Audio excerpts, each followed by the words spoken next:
मराठी भावसंगीताच्या विश्वात शुक्रतारा असं ज्यांना संबोधलं जातं असे ज्येष्ठ आणि श्रेष्ठ भावगीत गायक अरुणजी दाते यांच्या शुक्रतारा या मैफिलीत सगळ्यांचं अतिशय प्रेमाने, आनंदाने आणि अतिशय मनापासून स्वागत करते. अरुभैयांनी आपल्या मखमली स्वरांनी रसिकांना काय दिलं तर त्यांनी आपल्याला आपल्या जीवनावर प्रेम करायला शिकवलं. तेही एकदा नाही तर शतदा प्रेम करायला शिकवलं. आणि याकरता ज्यांचे ऋण शब्दात व्यक्त करता येणार नाहीत असे अरुण दाते. या जन्मावर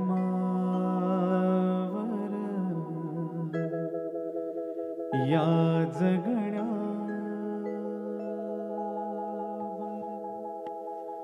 शतदा प्रेम करावे, शतदा प्रेम करावे, शतदा प्रेम करावे. या जन्मावर या जगण्यावर शतदा प्रेम करावे, शतदा प्रेम करावे, शतदा प्रेम करावे. माझ्या वडिलांना एकही शासकीय पुरस्कार आयुष्यात मिळाला नाही. तो मिळाला नाही याची खंत बाबांना अजिबात नव्हती. अनेक लोकांना होती पण बाबांना कधीच नव्हती. मला खूप लोकांनी सांगितलं, अरे माझी ओळख आहे मंत्रालयात, इथे ओळख आहे, तिथे ओळख आहे, तर आपण काहीतरी करूया. मी म्हटलं हे मला आवडणार नाही आणि बाबांना तर त्याहून आवडणार नाही. म्हटलं बाबा नेहमी म्हणायचे की मला जो पुरस्कार मिळाला आहे तो मी घरी न ठेवता असं लोकांसमोर बघतो.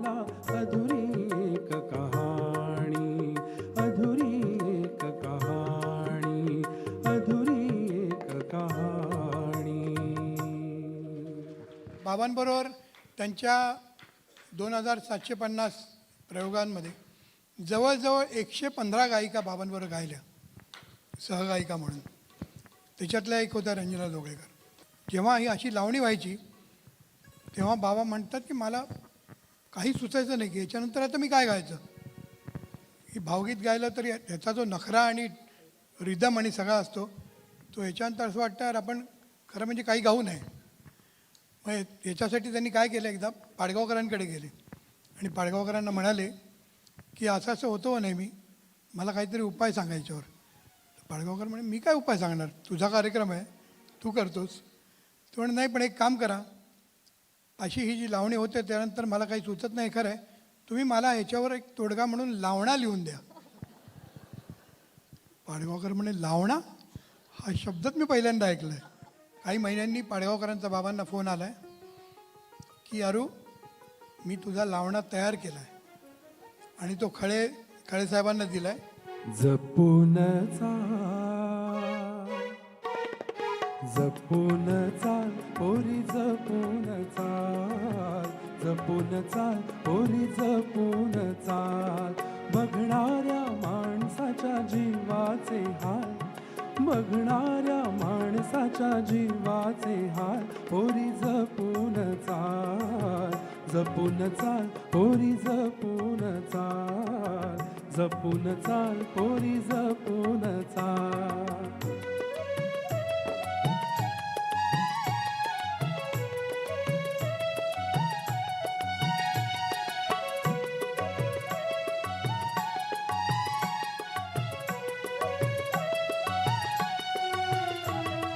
लाडाने वळून बघायची थोड, लाडाने, लाडाने वळून बघायची थोड. नाजूक नखऱ्याला नाही या तोड, नाजूक नखऱ्याला नाही या तोड.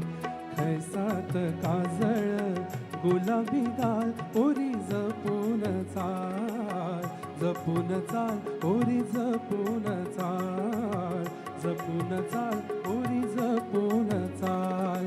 बघणाऱ्या माणसाच्या जीवाचे हाल, बघणाऱ्या माणसाच्या जीवाचे हाल. पोरी जपून चाल, जपून चाल पोरी, जपून चाल, जपून चाल पोरी, जपून चाल. स्वरगंगेच्या काठावरती वचन दिले तू मला, स्वरगंगेच्या काठावरती वचन दिले तू मला, गत जन्मीची खूण सापडे, गत जन्मीची खूण सापडे, ओळखून सापडे, गत जन्मीची खूण सापडे, ओळखले कामला, स्वरगंगेच्या काठावरती वचन दिले तू मला,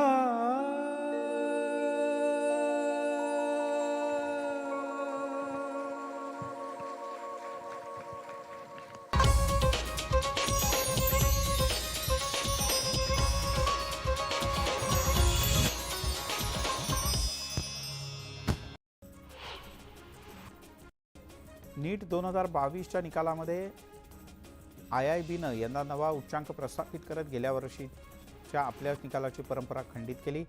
या परीक्षेमध्ये IIBचा अनिमेश राऊत हा 692 गुणांसह महाराष्ट्रात पहिला आला. नीटमध्ये 550 पेक्षा जास्त गुण मिळवणाऱ्या तब्बल 375 विद्यार्थ्यांचा IIBकडून सन्मान करण्यात आला.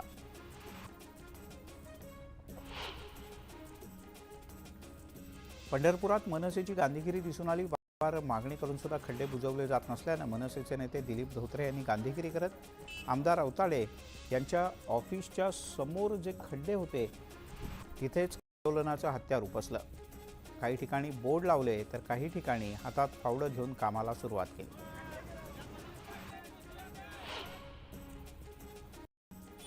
चाळीसगाव पोलीस स्थानकात धनगर समाजाकडून मोर्चा काढण्यात आला. मोहन हाडपे हत्येचा खटला फास्ट ट्रॅक कोर्टात चालवावा, आरोपींना लवकरात लवकर फाशीची शिक्षा द्यावी अशा प्रकारच्या मागण्या यावेळी करण्यात आल्या.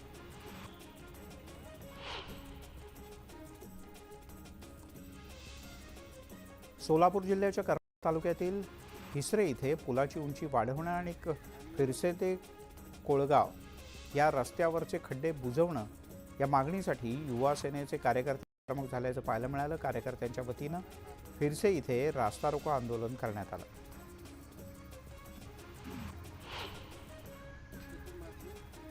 नांदेड महानगरपालिकेच्या स्वच्छता कर्मचाऱ्यांनी ऐन दिवाळीत काम बंद आंदोलन सुरू केलं. दिवाळीच्या आधी बोनस आणि घरभाडं देण्याच्या मागणीकडे प्रशासनाचं दुर्लक्ष होतं, त्यामुळे कर्मचारी संतप्त. या आंदोलनामुळे शहरात सर्वत्र कचऱ्याचे ढीग पाहायला मिळत आहे.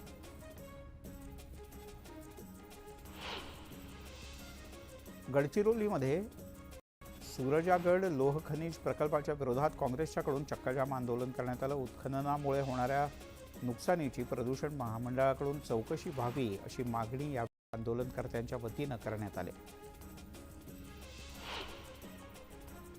येवल्यामध्ये अतिवृष्टीमुळे हजारो हेक्टरवरच्या पिकाचं नुकसान झालं असून ओला दुष्काळ तातडीनं जाहीर करावा या मागणीसाठी मनसे आक्रमक झाली होती. मनसेच्या कार्यकर्त्यांनी तहसीलदार कार्यालयावर मोर्चा काढला आणि शेतकऱ्यांना भरीव मदत देण्याची मागणी केली.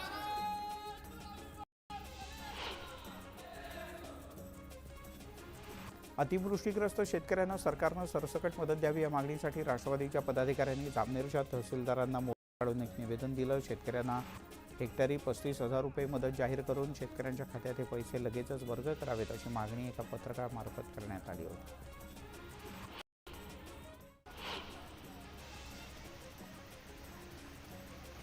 सांगलीतील जुना कुपवाडा रोडवर पावसामुळे नाला ओव्हरफ्लो झाल्यानं वाहतूक मोठ्या प्रमाणात विस्कळीत झाली. त्यावेळेला संतप्त नागरिकांनी आणि नगरसेवकांनी रस्त्यावरून वाहत्या पाण्यात बसून आंदोलन केलं. जळगावमध्ये मुसळधार पाऊस झाला. वाघूर धरणाचे 2 दरवाजे उघडण्यात आलेत. प्रशासनाकडून नदीकाठच्या गावांना सतर्कतेचा इशारा देण्यात आला. पुण्यातील जुन्नर तालुक्यात झालेल्या मुसळधार पावसानं कुकडी नदीला पूर आलाय. नदीवरचे अनेक बंधारे पाण्याखाली गेले. जुन्नर, आंबेगाव, शिरूर, पारनेर या गावांचा संपर्क तुटलाय. नदीकाठच्या गावांना सतर्कतेचा इशारा देण्यात आला आहे.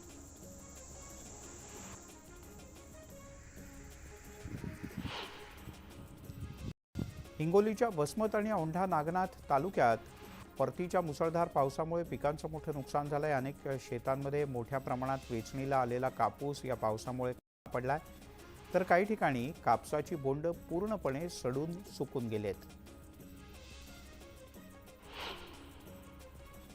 पालघरमध्ये परतीच्या पावसामुळे भात शेतीचं मोठं नुकसान झालंय. परतीच्या पावसानं वाळवण्यासाठी ठेवलेला भात भिजून त्याला कोंब आलेत. सरकारनं तातडीनं पंचनामे करून नुकसान भरपाई द्यावी अशी शेतकऱ्यांची मागणी आहे.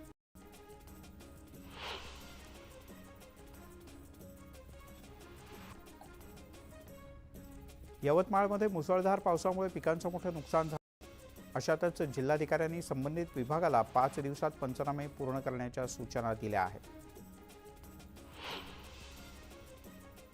भाजपच्या नेत्या पंकजा मुंडे यांनी बीडच्या परळीमध्ये थेट शेतात जाऊन नुकसानग्रस्त भागाची पाहणी केली. तातडीनं पंचनामे करून शेतकऱ्यांना नुकसान भरपाई देण्यासंदर्भात शासनाला आपला अहवाल सादर करावा असे आदेश त्यांनी महसूल आणि प्रशासन विभागाला दिले.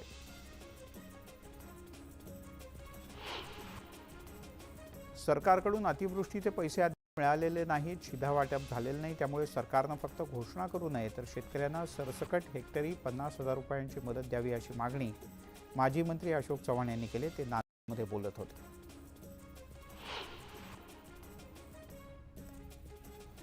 औरंगाबाद जिल्ह्यामध्ये परतीच्या पावसानं धुमाकूळ घातला असून गंगापूर तालुक्यात पिकं जमीनदोस्त झाले. त्यामुळे बळीराजा हवालदिल झालाय.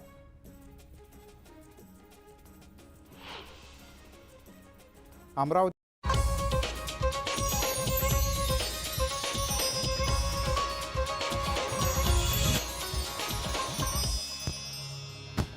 दिसजो पाखरू होऊन पान पान आत आणि पान पान आत आणि झाड वावरून दिसचार झाले मन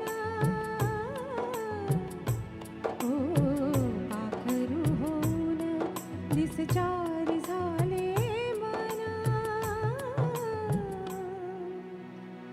पाखरू होऊन.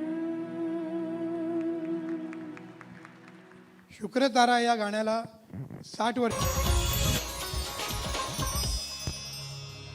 तालुक्यात पिकं जमीनदोस्त झाले. त्यामुळे बळीराजा हवालदिल झालाय.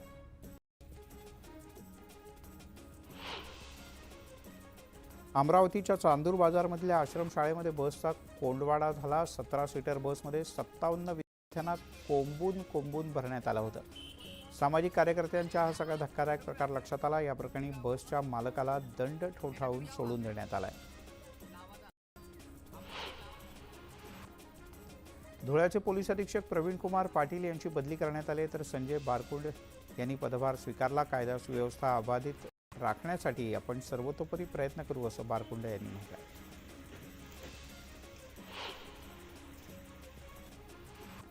परभणीचे नवनियुक्त पोलीस अधीक्षक आर रागसुधा यांनी आपला